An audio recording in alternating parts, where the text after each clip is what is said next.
A gente segue aqui com o programa, já vamos emendar com o próximo entrevistado que já está nos ouvindo. Ele queria entrar no ar agora para fazer uma pergunta para a Daniele Cunha, mas não deu tempo. É o Arthur Doval. Tudo bem, Arthur? Você está ouvindo a gente? Opa, estão me ouvindo aí? Tudo bem, Arthur? Estamos te ouvindo sim. Beleza. Você nos ouve? Ouço. Obrigado pelo convite, viu? Eu estou sem fone de ouvido aqui, vamos ver se dá certo assim mesmo. Então tá bom, se você estiver ouvindo a gente, tudo bem. Tá tranquilo? Tá mais calmo hoje? Eu tô sempre calmo, as pessoas ficam bravas comigo. Não, eu tô perguntando isso porque, é claro, você tem essa fama de ser bravinho, né, Arthur? Mas você é um cara com muita energia, inclusive combina com a rádio. Mas na última vez que você esteve aqui com a gente foi campanha eleitoral do ano passado à prefeitura e você foi uma entrevista um pouco encaixotada, assim, muito... quadrada, até pela imposição do tempo, a gente teve que cronometrar a entrevista. Espero que hoje o papo seja mais fluido, mais solto, mais tranquilo. Arthur, deixa eu te perguntar, o que aconteceu esse final de semana aí? Você foi envolvido em mais uma notícia se invadiu o hospital, foi isso? O que aconteceu? Você pode explicar pra gente? Vamos lá. Na verdade, a gente está com um plano chamado Plano Locomotiva, né? Onde a gente está rodando o estado, né, nas principais cidades, e a gente vai ouvir as demandas locais, nós vamos protocolar uma série de projetos, né, para ajuda ao combate da pandemia, como, por exemplo, a proibição do aumento de gastos públicos durante esse período, a garantia de que na reabertura os comércios poderão ficar no mínimo 10 horas abertos, enfim, uma série de projetos, e uma agenda de fiscalizações, né? Eu, como já destinei emendas para o Hospital de Guarulhos, né, fiz questão de ir lá pessoalmente, entrar no hospital.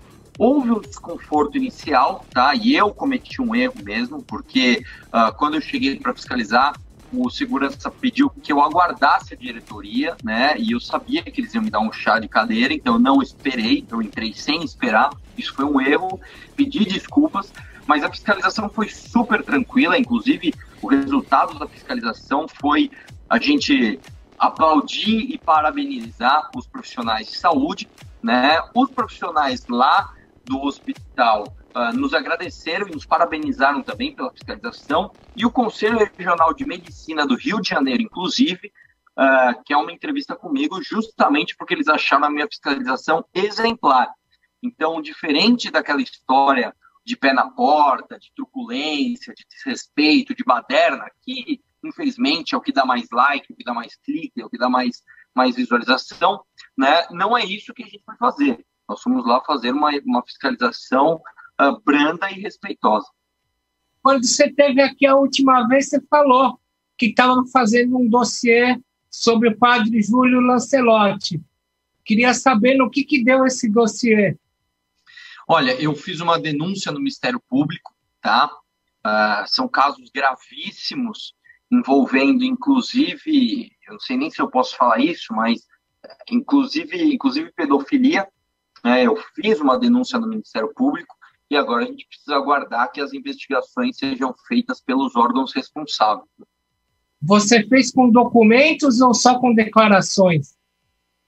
Eu fiz com documentos e mais do que isso, eu fiz inclusive com uma perícia paga do meu bolso. Eu contratei um perito, gastei R$10.000, tá? E o perito assegurou que os vídeos da denúncia são verdadeiros. Eu, inclusive, mandei isso também para alguns veículos de imprensa, né? Se você não recebeu, eu também vou te mandar. E, infelizmente, os veículos de imprensa, talvez por uma agenda ideológica, não divulgaram, tá? Mas são denúncias muito graves, né? E eu espero que essas investigações sejam concluídas. Arthur, o Danilo Gentili é uma estratégia do Movimento Brasil para tirar votos do Bolsonaro, dividindo com o presidente uma mesma faixa de eleitorado, não? Olha, na verdade, o Danilo Gentili é um projeto que nós estamos apoiando para que ele, inclusive, comece a levar a sério, porque nós realmente acreditamos que o Danilo Gentili ele tem a humildade e a inteligência necessárias para aprender o que deve ser feito. Ele também tem a intenção, né, de bater de frente com privilégios e tudo isso. Ele também é uma pessoa indignada, assim como nós, contra tudo isso que tem acontecido.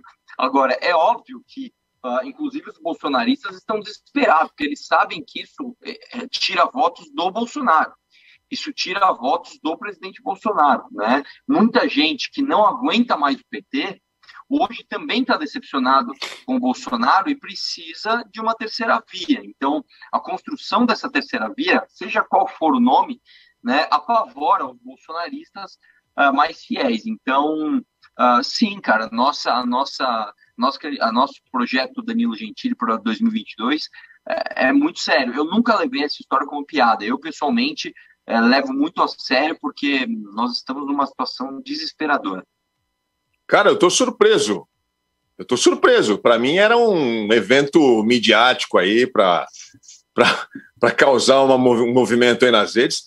É sério esse negócio do Danilo Gentili? Existe uma intenção séria? Ele realmente cogita essa... Desculpa, pode falar. Imagina, o Danilo Gentili, só para você ter uma ideia, ele tem capilaridade nacional, é um cara que é conhecido do Rio Grande do Sul até o Amapá, né? Ele sem nunca ter feito nenhum tipo de campanha, ele já apareceu nas pesquisas empatado com o Mandetta, com o Moro, com o Ciro, com o Luciano Huck, né? Ele apareceu empatado com esses caras que estão há anos cogitando a possibilidade de se candidatarem à presidência. Então é um cara que eu acho que é para ser levado a sério, sim. A questão é o seguinte, né? A terceira via vai ser inteligente o suficiente para se unir ou vai se fragmentar? Porque se fragmentar, se sair todo mundo, a terceira via perde, os extremos vão ganhar. Agora, se a terceira via se unir num nome possível, é muito capaz que a gente ganhe essa eleição. Tô chocado, eu não estava esperando que isso aí tivesse pé na realidade, mas enfim, todo mundo, se ele é brasileiro, se ele tem mais de 35 anos, por que não, né? Ele pode se candidatar, estamos numa democracia. Fala aí, César, quer perguntar? Sim, quero sim. Boa tarde, Arthur. Eu acho muito interessante várias das suas ideias, não à toa a gente já bateu um papo lá no canal EconoWiki, mas eu questiono muito a viabilidade da forma como você atua. Vários dos meus amigos, que inclusive admiram o seu trabalho em alguns termos, eles se questionam se seria possível você ser eleito para um cargo executivo, como por exemplo para prefeito, que você se candidatou, começou bem mal nas pesquisas e depois surpreendeu no resultado final, dado que a política é diálogo, é acordo e talvez a postura que você leva à fama é bastante imbatível, e esse eu compactuo desse temor. Minha pergunta, no final das contas, são duas. Você vai se candidatar a governador? E se sim, vai manter essa mesma estratégia de sempre? Em primeiro lugar, assim, eu venho da iniciativa privada, né? Então a minha capacidade de gestão, ela vem ali da experiência que eu tenho na iniciativa privada, né? Eu abri empresas do zero, consegui ser uma pessoa bem-sucedida nesse país que é tão hostil. Eu sou um cara extremamente organizado, eu tenho perfil para administração, para executivo. Segundo ponto, a gente tem que lembrar que o papel do poder legislativo é justamente apontar o problema, né? Nós temos o tempo todo que apontar o problema e sermos completamente fiéis àquilo que a gente acredita, né? Tanto que os meus discursos mais inflamados foram os que deram mais resultado. Eu travei o aumento de fiscais de renda, um discurso inflamado, eu travei o aumento da verba de R$4.000 para deputado alugar carro com o meu discurso inflamado, eu reduzi o salário dos deputados estaduais durante a pandemia com o meu discurso inflamado, e isso não anula o meu aspecto articulador, tanto que eu aprovei um projeto na Assembleia no meu primeiro ano de mandato, né, no meu segundo ano de mandato. Então, quer dizer, mesmo com todas essas brigas, eu consegui aprovar um projeto por unanimidade, né, um projeto, inclusive, que faz a diferença, não é um projeto autorizativo, nem nome de parque, nem nada disso. Foi o Performance Bond, né, o seguro de obras, que faz toda a diferença. No Poder Executivo, o papel é outro. No Poder Executivo, não importa se você é o causador do problema, o problema é teu, então você tem que resolver, né? Então, com certeza, no Poder Executivo, a gente briga menos e resolve mais. Afinal de contas, esse é o papel do Executivo. Agora, no Legislativo, né, o nosso papel é justamente jogar um holofote nos problemas. Você vai trabalhar pela sua candidatura para o governo de Estado de São Paulo, Arthur? Eu respondi, desculpa. Eu estou trabalhando nisso, inclusive. Né? Eu estou trabalhando para isso, para em 2022 disputar o governo do Estado.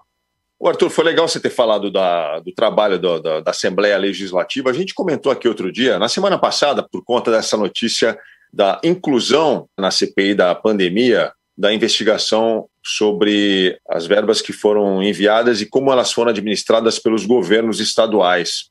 A gente comentou aqui que isso não deveria ser um trabalho de uma CPI, né, lá em Brasília, mas que das Assembleias Legislativas de cada estado. Você concorda com isso? Como é que você viu essa divisão de trabalhos ali na CPI da pandemia? E se você acha que a Assembleia Legislativa de São Paulo, que é a que você conhece melhor, faz esse trabalho de forma correta, satisfatória, na sua opinião, na apuração de como é que o orçamento é administrado aqui? O que você tem a dizer a respeito? Olha, o que a gente tem na Assembleia de São Paulo, né, é uma maioria governista. Nós temos ali o governo praticamente conseguindo ganhar tudo o que propõe, né, quando é o projeto do governo, né, inclusive a presidência da casa com o apoio do PT. Né, a gente tem que lembrar que o PT se diz oposição, mas vota junto com o PSDB em tudo. Né.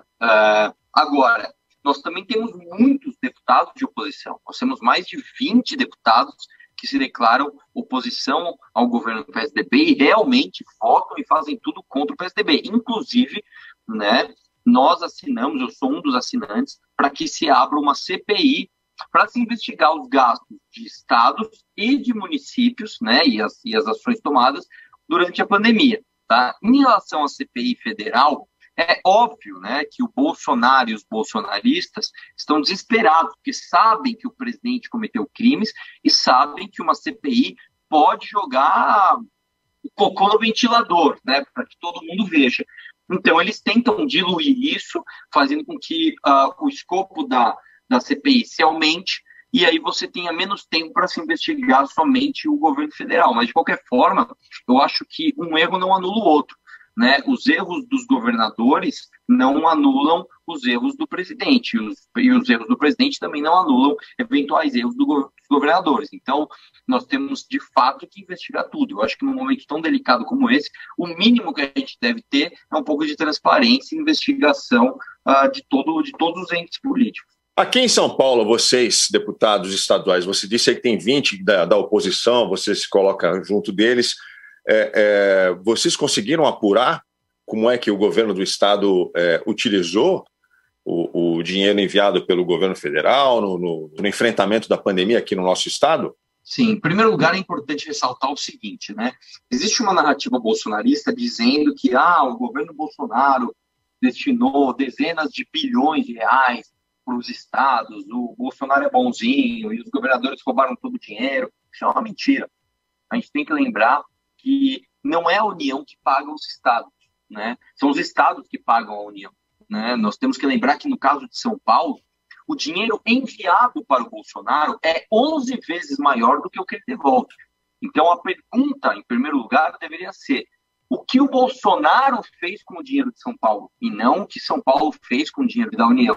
Mas, de qualquer forma, né, dentre as apurações que até hoje nós já fizemos, né, não apresentou, ainda não se apontou nenhuma irregularidade comprovada. Existem algumas suspeitas no caso de respiradores que não chegaram da China e alguns preços acima do que se tinha de mercado, que o TCU, que o Tribunal de Contas do Estado, inclusive, apontou. Isso vai ser alvo, inclusive, da CPI, mas ainda não teve nenhum tipo de ato concreto para ser condenado. Inclusive, eu quero lembrar que quando a gente reduziu o salário dos deputados estaduais, os deputados estaduais ficaram muito bravos com o governo e criaram o tal do PDO, né, o Parlamentares em Defesa do Orçamento, que, na verdade, são parlamentares em defesa do próprio orçamento. Essa é a verdade. Inclusive, eles tentaram, inclusive, invadir hospitais de campanha com pessoas com Covid lá dentro, né, num ato completamente ridículo e esdrúxulo, né? E esses caras, eles vasculham dia e noite qualquer vírgula que o governo do estado gaste, e até hoje não conseguiram apresentar nada de irregularidade. Então, é o que eu digo: quem não deve, não teme. Acho que sim, Nós devemos ter uma CPI para investigar os gastos do governo, mas eu ainda acho que o grande gargalo, a pedra no sapato, está no governo federal. Eu queria saber, Arthur, também uma coisa rápida também. Se tivéssemos hoje na urna para votar 3 candidatos, Bolsonaro, Lula e Dória, quem você ficaria? Eu voto em qualquer candidato que não seja Bolsonaro e Lula. Qualquer candidato, vamos lembrar disso, hein? Qualquer um. Eu voto em qualquer candidato que não seja Bolsonaro e Dória. E Lula. Arthur, obrigado aí pelo seu tempo mais uma vez. Você vai ter algum papel no governo, no eventual governo Danilo Gentili? Você vai ser o ministro? O que ele prometeu para você?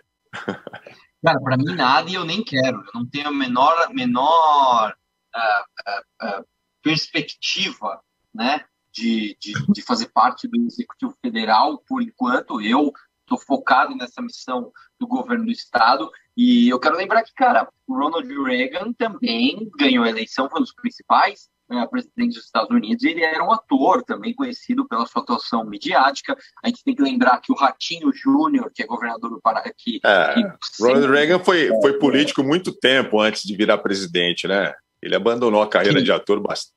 O Reagan, ele deixou de ser ator muito antes de ser presidente, né?